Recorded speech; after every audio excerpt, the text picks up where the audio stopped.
How proactive should we be about security?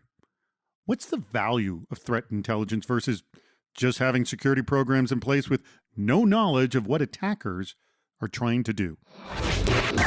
You're listening to Defense in Depth. Welcome to Defense in Depth. My name is David Spark. I am the producer of the CISO Series. Joining me as always is Allan Alford. Our sponsor for today is Anomali. And you're going to actually hear a little bit about what they do because our guest is from Anomali. But before I introduce him, Allan, what is our topic today? So I challenged the idea of proactive cybersecurity. We use that term a lot. Let's be proactive. Let's be proactive. I challenged the community with it. What does proactive really mean? How often is it really required? And when can we get away with not being proactive? And more importantly, when should we properly apply proactivity? And I brought up the idea that threat intelligence could be one of the ways we are proactive with our tool sets. In other words, don't just go buying all the latest tools. Maybe we can stick with the tools we have and feed them better intel, and maybe that's where we can come in as proactive players. And we got a lot of good response from the community. I will say I'm very excited about this episode because the community response truly was phenomenal. And joining us and helping us with this conversation is our sponsor guest, AJ Nash, Director of Cyber Intelligence Strategy for Anomali. AJ, thank you so much for joining us. Oh, thanks for having me. Happy to be here. How would you handle this situation?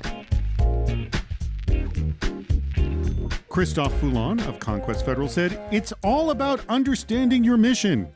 Once you understand your assets and how your services are reliant on these assets, you can start to proactively design controls to limit, mitigate, prevent negatively impacting actions. From there, threat intelligence makes sense." Now, I also want to point out something that Adrian Taylor of Blue Cap Solutions said. He asked, what about internal intelligence versus threat intelligence? He said, quote, "Organizations strive for juicy threat intel, but nearly always overlook the value of good business intel like that from a solid ITSM foundation." So let me start with you, Allan. I'm assuming you can't begin threat intelligence until you know what your internal systems are.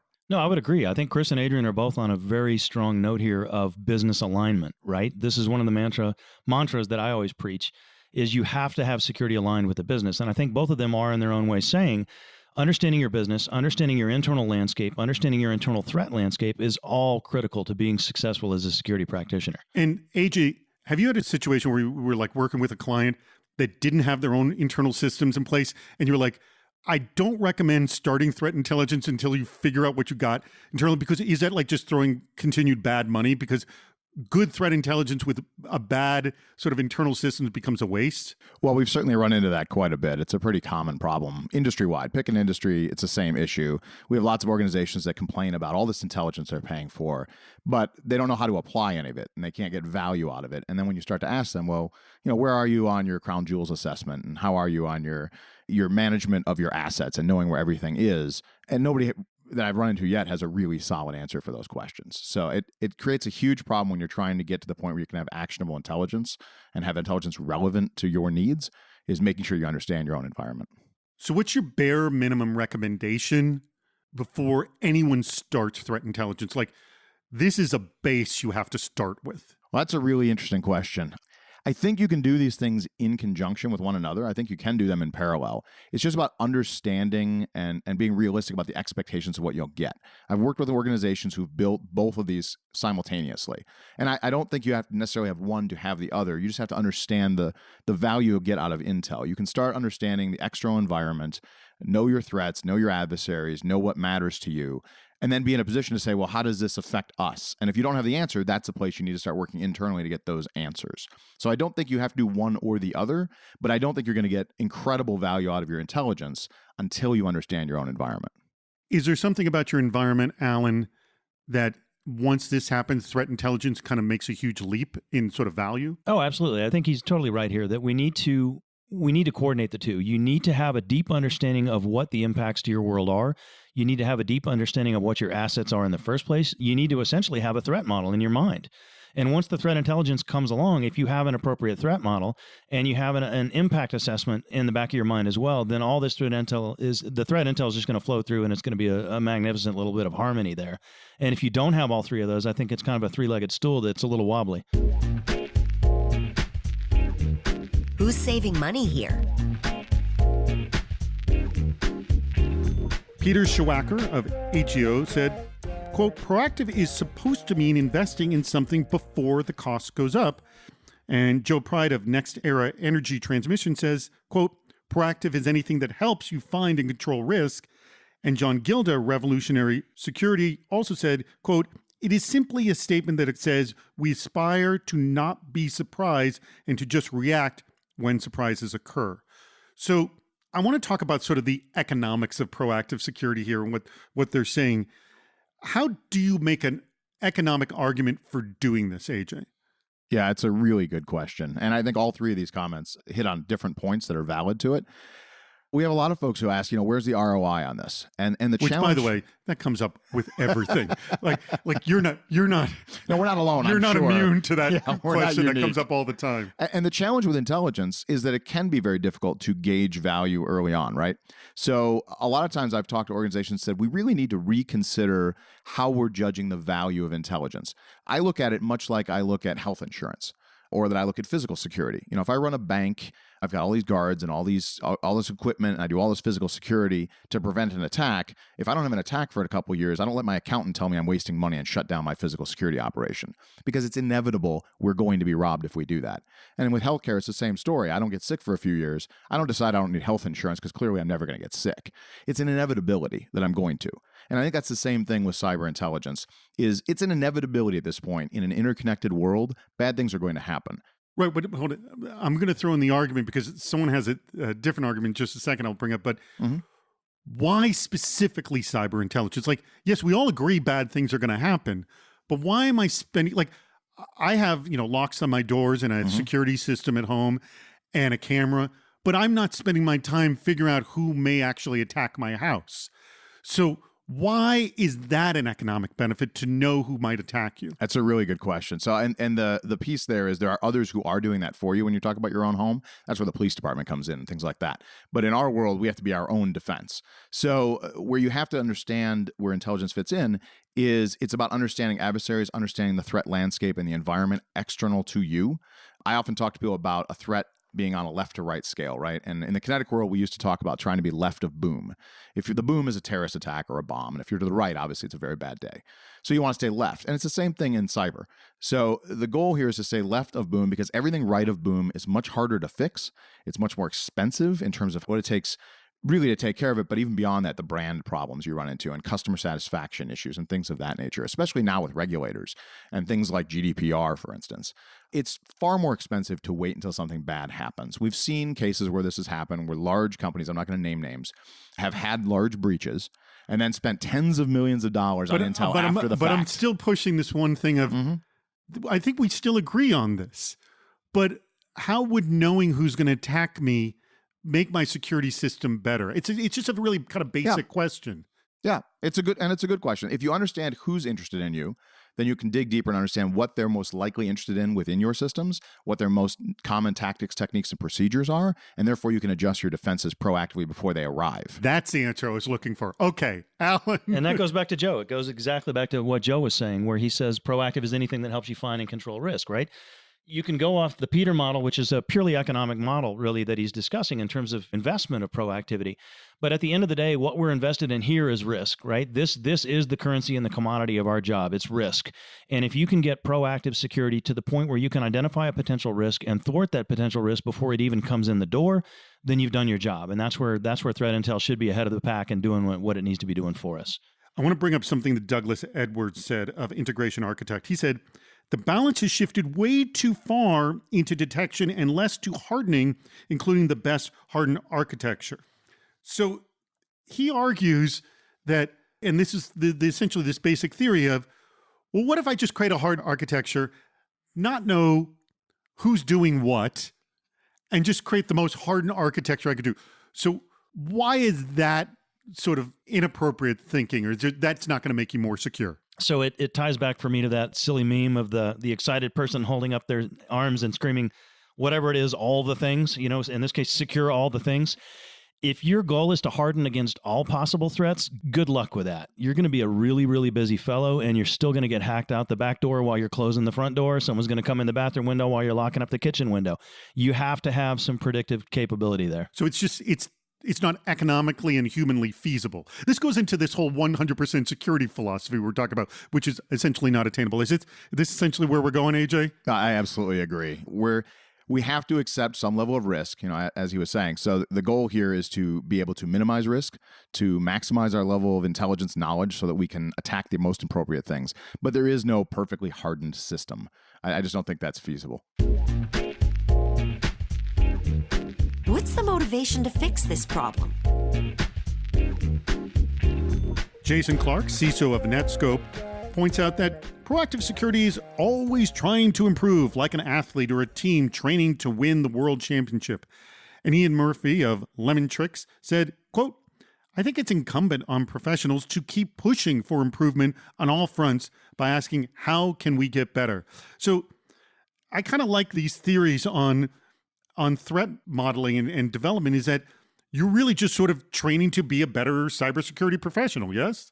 Yeah, absolutely. No doubt about it. Every day, the adversaries are getting smarter, they're getting better, and there's a ton of them out there, right? So we're all fighting this constant war with the adversaries, and they're not stopping. They never do. They're always changing their TTPs, just slightly modifying things. They're always getting a little bit ahead of the defenses, to be honest with you. We do a lot of chasing.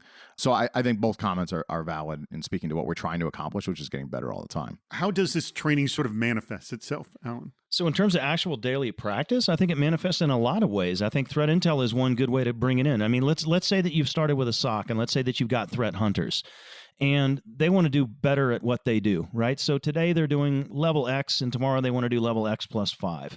Threat intel is one good way to bring that into them, to bring new information into them, into their processes, into their daily jobs, and to refine and fine tune how they do those jobs so they waste less time and get closer to the reality, more quickly. Threat modeling is another great example of a way to improve day over day run rate. And there's plenty of other things we can be doing as well. Back to the fellow who said we could harden the systems, spend more time doing that. He's not wrong. That's not something that shouldn't be done. That's something that can also be done. But again, hardening those systems in an informed manner is going to get you way more bang for the buck. What's your advice when you're sort of working with a client and you're trying to kind of train them to be better at what they're doing? Like, I guess it'd be like hiring a physical trainer. I mean, do you come in the kind of the same, you're like, oh my God, you're all flabby. We're going to have to get you all toned up in terms of your threat knowledge. What's the sort of the program you start them on? Yeah, that's a great question. So for us, we have a very consultative approach. Ideally, if we can work with a client, first of all, we want to make sure that they understand this is a partnership. To us, this is a relationship. This isn't some transactional, situation. We're trying to sell you something and move on. My goal and the team's goal is to help people get better long term. So we like to come in and really just assess the situation. Tell us, we'll do NDAs. Let's do open kimono. Talk to us. Where are you right now? Where do you feel like you're doing well? Where do you feel like you're struggling? Let's really work through that. And then from there, we can start figuring out where we think you might fit on a maturity model. And then we can start talking about steps from there. All right, we see you great here and needing some work here. How do you feel about that? Are we on the same page? And then we start working on filling in those gaps.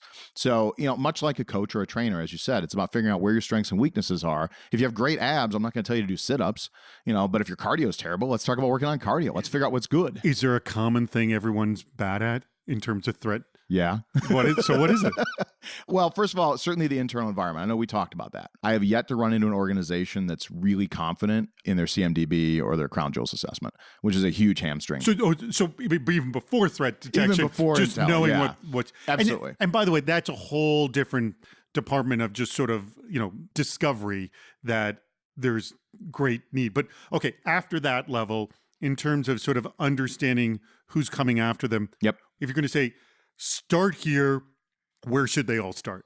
Well, this will sound self-serving, but I'm a big believer, obviously, in a threat intelligence platform, which happens to be what we do. And that's what right? I'm asking. Yeah. But is there something within doing that, like in terms of, actually, let me not put words in your mouth. Explain. Yeah. So the way we talk about building programs is there's a series of things you're going to need to build an intelligence picture, right? So obviously, I'm a big believer in a threat intelligence platform. I was, as a consumer and as somebody building programs, because as you bring in all this different data and information and intelligence, you're going to need to bring this together in a sense-making matter.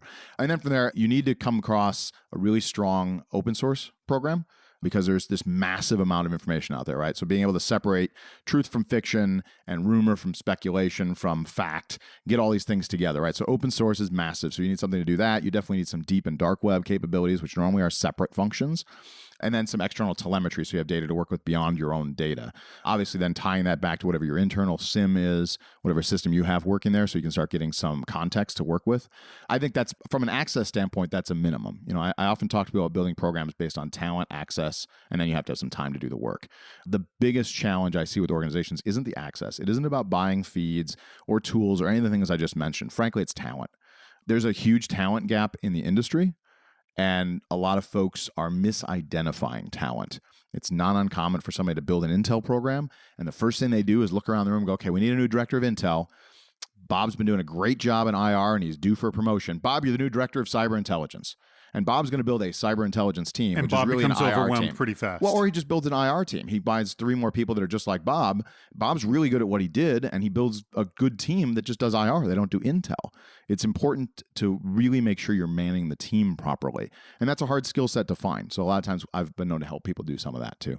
Did you want to add something? I was going to say full agreement, but I would also add there's something you missed, which is when you're talking about the talent deficit, there's also automation to help bridge that gap.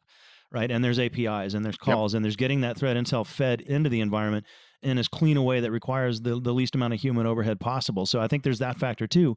But otherwise, full agreement. The talent piece is really its own critical failing in a lot of shops. It really is. And I think your example is spot on.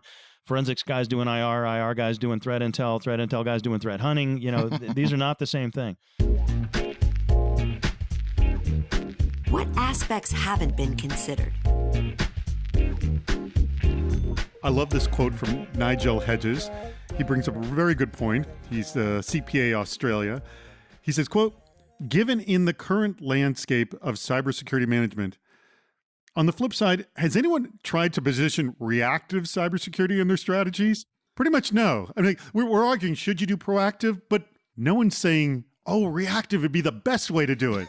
Like, no, I don't think anyone's advising that. But yet a lot of people do it. Essentially, this is a right of boom problem you were talking about.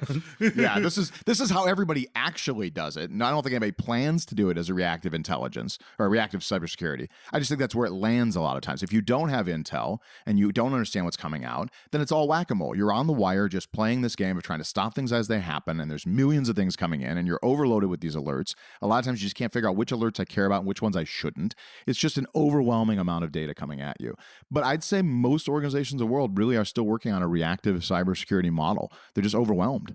I would agree, even from the big picture. If you look at the strategic perspective, right, you've got your frameworks and everything else going on. There's plenty of people out there that are doing the frameworks as a checkbox exercise, have no idea how that actually ties to a strategic program and whatever they may actually be trying to form. And I think this goes back to what AJ was saying too about crown jewels and assets, right? There's a reason CSC 20, number 1 and 2 are asset inventory, right? Hardware and software asset inventory. You have to know what you have.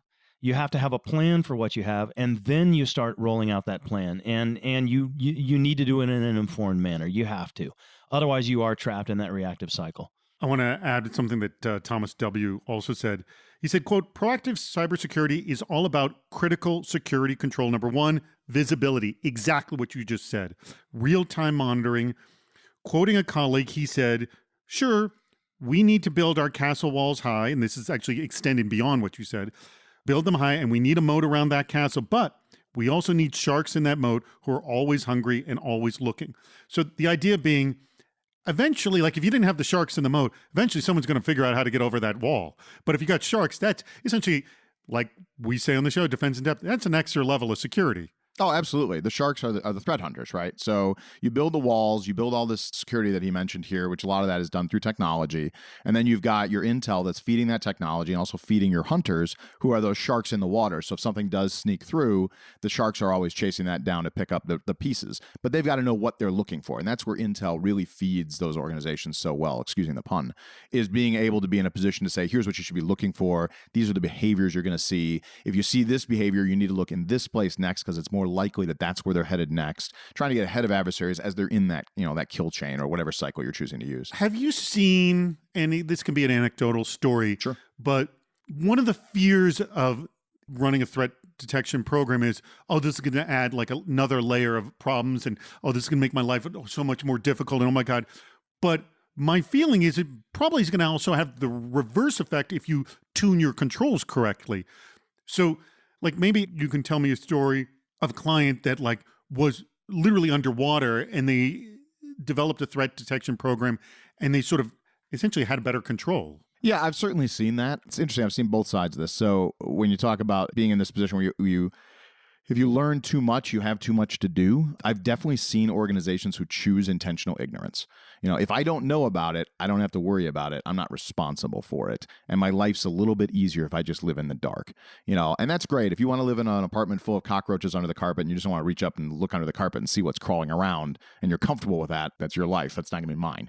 But I've certainly seen that. Everyone got a good picture of that in their head right now? If that carpet's crawling around, it's bad, even if you choose to ignore it. We're going to look under the carpet in this room in just a second. By the way, I didn't point out that we're actually in a hotel room at the Cosmopolitan in Las Vegas as we are recording this very episode, and your colleague is taking a photo of us right now. Yeah. All right. So I've, by the way, if I have a nightmare about cockroaches in the carpet, I'm calling you and waking you up at 2 a.m.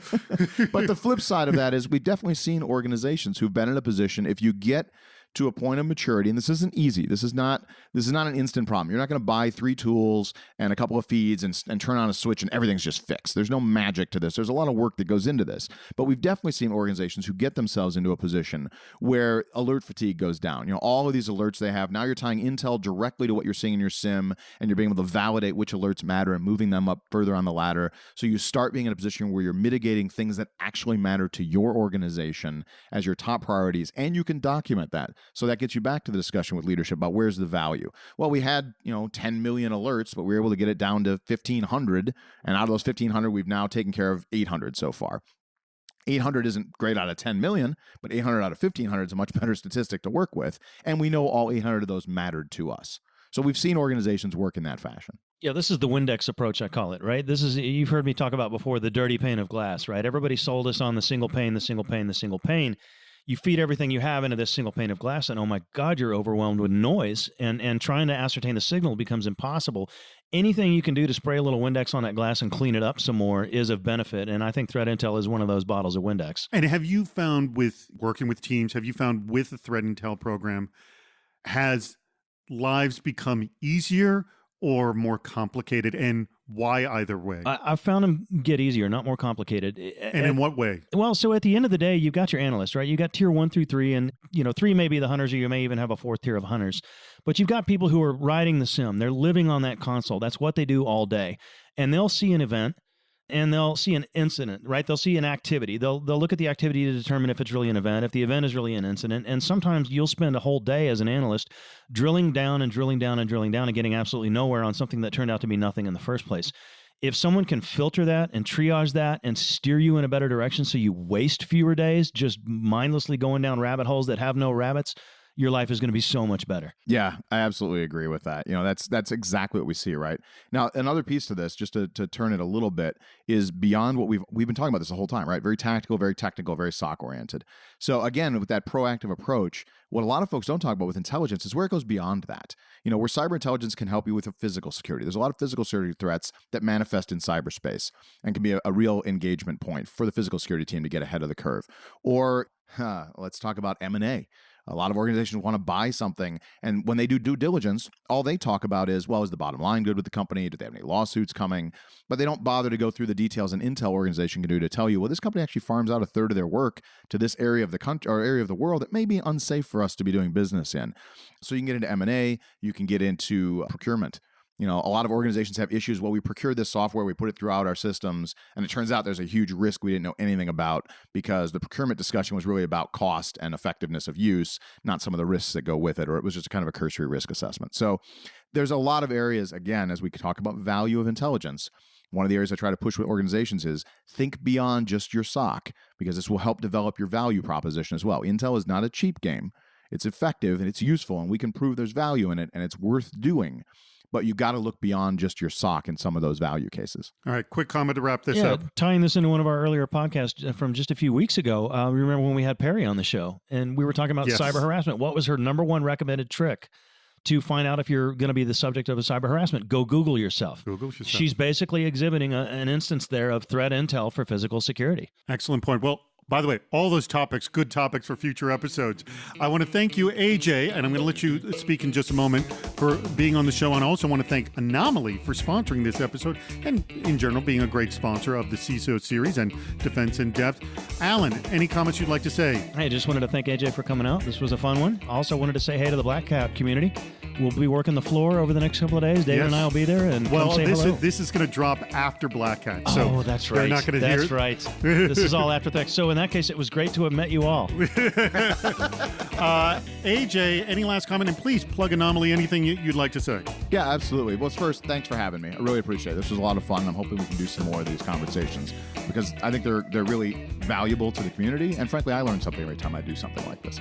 As far as Anomali, a lot of folks, I think, are familiar with who we are and what we do. Just in brief, we have a couple of really important products I think we put out there to the community. We have a great threat intelligence platform, helping bring in all of the data and information and intelligence you have coming, whether it's internal to the company or external, and helping making sense of that, providing machine learning on top of that so that you can have a force multiplier for your intelligence team.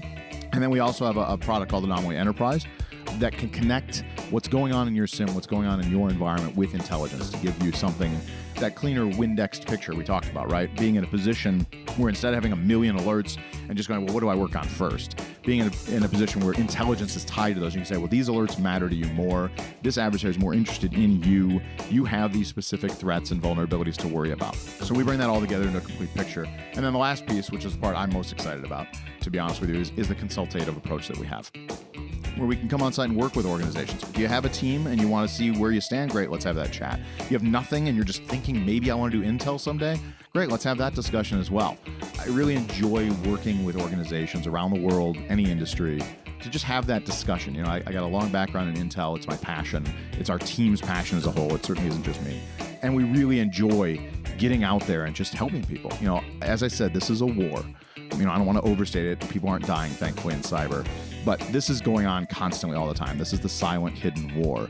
And I want to help people, and our team wants to help people get smarter and safer because this isn't going away. We have these problems and we have issues to resolve because our clients, my clients personally, and our clients' clients expect us to keep them safe. Well, thank you. An excellent closing note. And I want to thank our audience and especially all these awesome contributors. I want to just comment that really, like, this episode was slammed with some of the best, most insightful comments. You got like close to 100 on your post. Yeah, I think we capped on 100 comments. I think we capped 100. So kudos to everyone who contributed. So thank you again, and I will tag them all respectively on the show. If you have not left a review of Defense in Depth, which I know there are a lot of you because we have far more listeners than we do have reviews, please go to either Stitcher or Apple Podcasts, or wherever you listen to your podcasts, and leave a review of the show. Thank you again for listening to Defense in Depth. We've reached the end of Defense in Depth. Make sure to subscribe so you don't miss yet another hot topic in cybersecurity. This show thrives on your contributions. Please write a review, leave a comment on LinkedIn or on our site, CISOSeries.com, where you'll also see plenty of ways to participate, including recording a question or a comment for the show. If you're interested in sponsoring the podcast, contact David Spark directly at david@CISOSeries.com. Thank you for listening to Defense in Depth.